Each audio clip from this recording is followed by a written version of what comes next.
Well, I think we're going to get some of it getting worse, but also the fact that Democrats might now be thinking that they're going to lose the White House and lose control of the executive perhaps will make them think a second time, think again on this. As I said about the Supreme Court decision, the fact that there was no substantive decision means that agencies and people within agencies may well continue to try and see what they can get away with. The court hasn't ruled, and therefore they think, well, we'll just do what we can until the court tells us we're not allowed to. Welcome to The Debrief, where we talk with the Washington Examiner's top journalists about the headlines they're covering and where the story's going next. I'm Sarah Bedford, and I'm here with Editor-in-Chief Hugo Gurdon. And Hugo, the Supreme Court this past week had an opportunity to weaken the federal government's censorship authority, and they didn't take it. What is your view of this Murthy v. Missouri case that was decided this week? Well, as you say, the court, whether you want to say that they dodged it, the First Amendment issue, the actual substantive issue, or whether you think that they very properly asked the preliminary question first about whether the plaintiffs had standing. However you characterize it, they didn't actually solve or resolve the issue.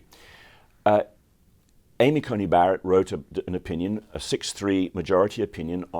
In the majority were three of those who are often referred to as conservatives and the three liberals. And they said that those bringing the case did not have standing because what Amy Coney Barrett said was that the plaintiffs have to show that a particular action by the government produced a particular censorship and particular harm.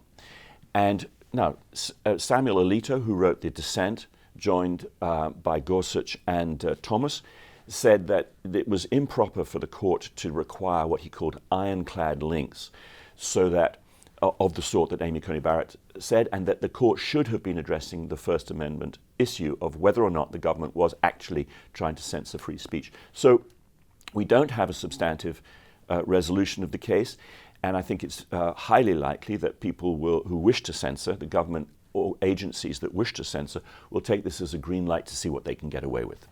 The Washington Examiner has extensively covered those government efforts to censor in the past. Our Gabe Kaminsky has done tremendous reporting on the Global Disinformation Index, other groups who engage on that, and House lawmakers are still looking into this, right? Right, yes. There was a hearing just this week. The Small Business Committee took up this issue and examined the Global Disinformation Index.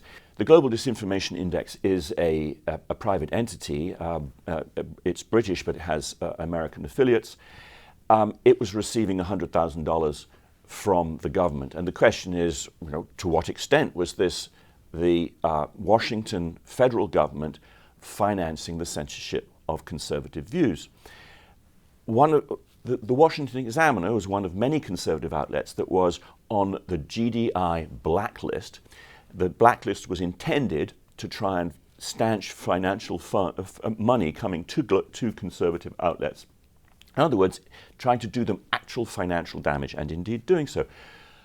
We, the Examiner, were singled out because of an entirely factual report that we put in with some favorable comment that suggested that conservative women, married women, were happier than single and unmarried women, liberal women.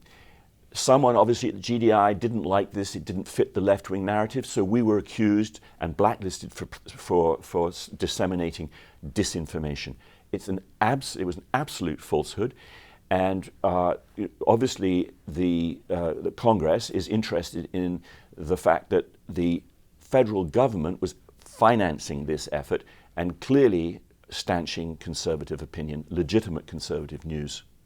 Do you think the political climate is potentially shifting away from support for this kind of censorship? We're 4 years out from the pandemic where we saw the height of this, and Democrats seem to be rediscovering a fear of federal government power now that there's a real possibility Trump could come in and start using it. Or do you think it could maybe only get worse from here? Well, I think we're going to get some of it getting worse, but also the fact that Democrats might now be thinking that they're going to lose the White House and lose control of the executive perhaps will make them think a second time, think again on this. as I said about the Supreme Court decision, the fact that there was no substantive decision means that agencies and people within agencies may well continue to try and see what they can get away with. The court hasn't ruled, and therefore they think, well, we'll just do what we can until the court tells us we're not allowed to. But the fact that Joe Biden is now behind in the polls, he's in a very close race, he may lose the White House, Republicans may take over the White House, Donald Trump may take over.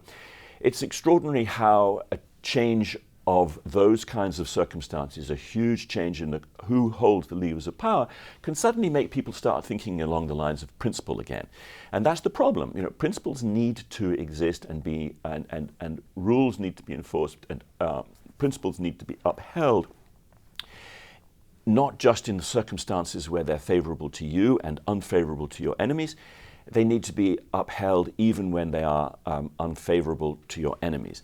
And so if the Republicans take the White House, I can imagine many Democrats suddenly starting to talk about freedom of speech and suddenly re-examining and reacquiring some respect for the First Amendment. Right. Well, Hugo, thank you so much for being here today. You can get more writing from Hugo and the rest of the commentary team at washingtonexaminer.com.